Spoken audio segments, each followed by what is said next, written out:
Hello everyone, welcome back to my channel. और कैसे हैं आप सब लोग। मेरी लाइफ की छोटी बड़ी खुशियां हो या दुख हो, मैं आप लोगों के साथ हमेशा शेयर करती आई हूं। और मैंने आप लोगों से कहा भी था कि चुनाव का जो भी अपडेट होगा वो मैं आप लोगों के सामने ला करके ज़रूर रखूंगी। का फाइनल परिणाम 13 तारीख को आ गया था। ये वीडियो थोड़ा लेट मैं शूट कर रही हूँ क्योंकि थोड़ा सा टाइम नहीं मिल पाया मुझे। और मैं आप लोगों को बता दूँ कि मेरा पहला चुनाव था और चुनाव तो मैं हार गई, लेकिन जो है 300 वोटें मुझे मिली। तो उन 300 लोगों का बहुत बहुत धन्यवाद, क्योंकि पहली बार चुनाव लड़ने में 300 लोगों ने मुझे सपोर्ट किया। इसके लिए आप लोगों का दिल से धन्यवाद।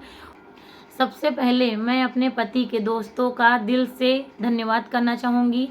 उन लोगों ने बहुत सपोर्ट किया और जहाँ भी प्रचार में जाना होता था या और भी कोई चुनाव से रिलेटेड काम रहता था, बहुत उन लोगों ने जो है मदद की।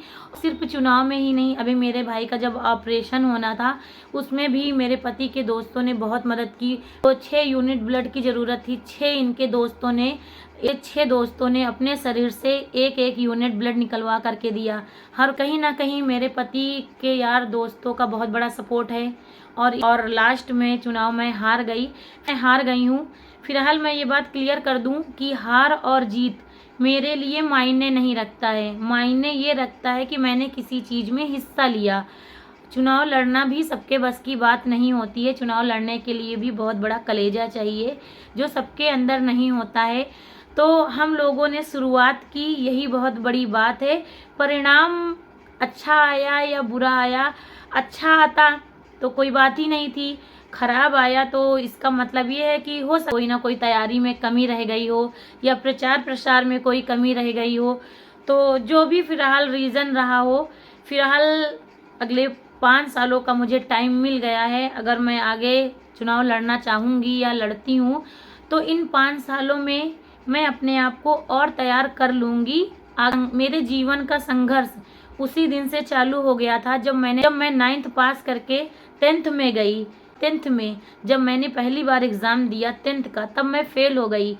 फिर मैंने दोबारा फार्म भरा, फिर मैंने अपनी पढ़ाई स्टार्ट की, फिर उसके बाद मैंने इंटर किया। इंटर के बाद फिर मैंने बीए किया और बीए लास्ट ईयर में मैंने इंग्लिश लिटरेचर और होम साइंस से बीए कंप्लीट किया। और आज जा कर के मेरा ग्रेजुएशन कंप्लीट हुआ। अभी मुझे आगे एमए के लिए भी एमए भी करना चाहती हूँ। तो कोशिश है कि इसी महीने में मैं फॉर्म फिलअप कर दूँ एमए का। वो इंग्लिश लिटरेचर या फिर होम साइंस किसी एक से करना होगा। अगर मैं हाई स्कूल के बाद ट्राई ना करती तो आज शायद मेरा ग्रेजुएशन कंप्लीट नहीं होता। तो इसमें भी, चुनाव में भी यही हाल है। अगर मैं एक बार किसी कारण से असफल हुई हूँ तो मैं फिर से प्रयास करूँगी। क्या लगता है, वो अय्यापुर लगता है। तो अय्यापुर में कुछ लोगों ने सपोर्ट किया और कुछ लोगों ने सपोर्ट नहीं किया। जिन लोगों को मुझे वोट नहीं देना था वो ना देते, लेकिन किसी और को भड़काना या उनसे ये कहना कि शोभित को वोट ना दे करके उनको वोट दे दो, ये गलत चीज़ें हैं। आप गलत अफवाह फैला रहे हैं। मैं चाहती तो आपके ऊपर एफआईआर भी दर्ज करा सकती थी। आपको अपनी पर्सनल नहीं देनी है मत दो, अपने खानदान घर से नहीं दिलानी है मत दिलाओ, लेकिन इनके जो है दोस्तों से कहना या जो हमारे सपोर्टर हैं उनसे कहना कि शोभित को वोट ना दो, ये सब बहुत गलत चीज़ें हैं। आपने ये बता दिया है कि आप पढ़े लिखे होने के बावजूद भी एक गंवार हैं। गंवारों जैसी हरकतें की हैं आप लोगों ने। घर परिवार में लोग सपोर्ट करते हैं। अगर कोई एक छप्पर तैयार करता है कि हमको यहाँ पे एक छप्पर रखना है, तो पड़ोसी दौड़ आते हैं उनके छप्पर में हाथ लगाने के लिए कि चलो अगले का छप्पर रख जाए।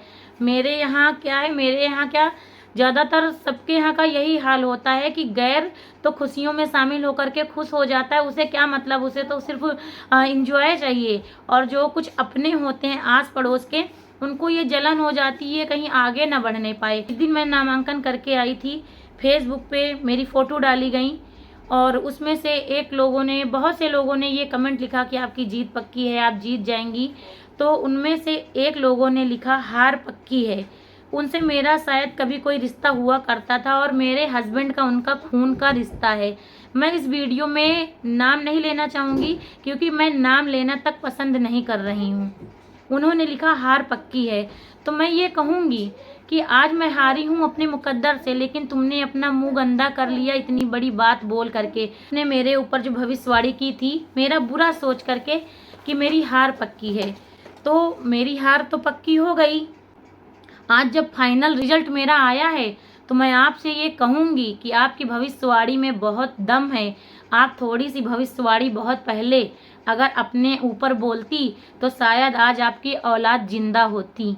आप समझ गई होंगी कि मैं क्या कहना चाह रही हूँ। किसी के बारे में कभी भी गलत नहीं बोलना चाहिए।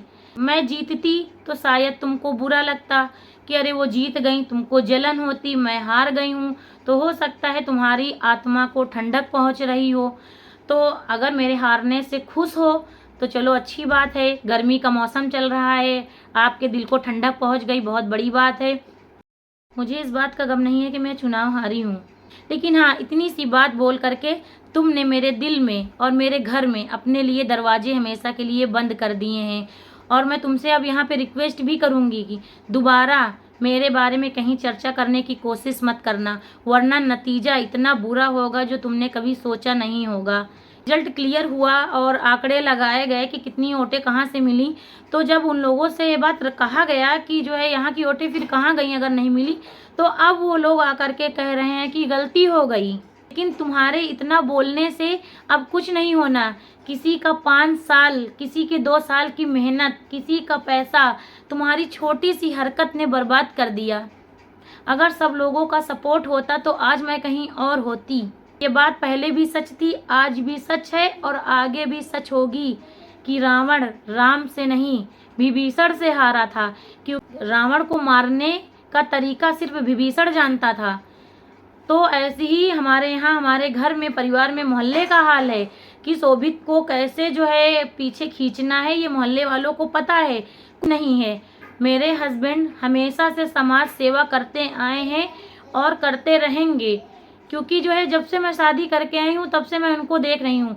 अगर मंदिर में कोई प्रोग्राम हो रहा है, जन्माष्टमी का फंक्शन हो या कोई भंडारा हो या कुछ भी फंक्शन हो, वो उसमें बढ़ चढ़ के हिस्सा लेते थे। जब चुनाव का कोई नामो निशान नहीं था तब वो इतना इतना खर्च करते थे सबके ऊपर। तो मैं उनसे कहती थी, भाई मैं एक औरत हूँ, गृहस्थी चलाती हूँ, तो मैं उनको रोकती टोकती थी। हर औरत रोकती है, टोकती है। मैं उनसे कहती थी कि बेवजह के ये खर्चे मत करिए, तो वो नहीं मानते थे। क्या है समाज सेवा करना? मंदिर में अगर किसी मूर्ति की स्थापना होनी है किसी भगवान की, उसमें भी वो 20,000, 25,000, 15,000 ऐसे करके चंदा देते थे। मंदिर का प्रसाद वगैरह आज तक देते आ रहे हैं और आगे भी वो देंगे, क्योंकि मुझे मालूम है चुनाव से ना तो उनके ऊपर कोई फर्क पड़ा, ना तो मेरे ऊपर कोई फर्क पड़ा और ना ही हमारे कार्यों पर कोई फर्क पड़ेगा। चुनाव के बहुत पहले मेरे हस्बैंड ने मंदिर में कैंप लगवाया। कम से कम 50 लोगों का निःशुल्क मोतियाबिंद का ऑपरेशन करवाया। ये जो सर्टिफिकेट है, ये मेरे हस्बैंड ने जो मोतियाबिंद का ऑपरेशन करवाया था, ये उनको दिया गया है डॉक्टरों की तरफ से।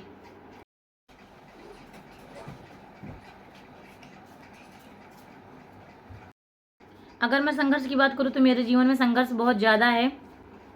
अब मेरे नसीब में भगवान ने इतना ज़्यादा संघर्ष लिखा क्यों, ये तो मैं नहीं जानती हूँ, ये तो भगवान ही जानता होगा। 1.5 साल मैं अपने भाई को लेकर के PGI दौड़ी हूँ। सिर्फ डेट लेने जाती थी कि ऑपरेशन की डेट दे दें, और वो डेट दिए थे 2024 की, और तब तक मेरा भाई आज इस दुनिया में नहीं होता। अगर आज उसका सही टाइम पर नहीं होता तो शायद आज मेरा भाई इस दुनिया में नहीं होता था। इतना ज़्यादा सीरियस थी कि अगर इसका तत्काल में ऑपरेशन नहीं होता तो मेरा भाई आज इस दुनिया में नहीं होता। फिर मुझे ऐसा लगा कि अब PGI में दौड़ने से कोई मतलब नहीं, क्योंकि उसकी हालत इतना ज़्यादा सीरियस थी कि हम 2024 का या 2 महीने का इंतज़ार नहीं कर सकते थे, क्योंकि उसको झटके आ रहे थे।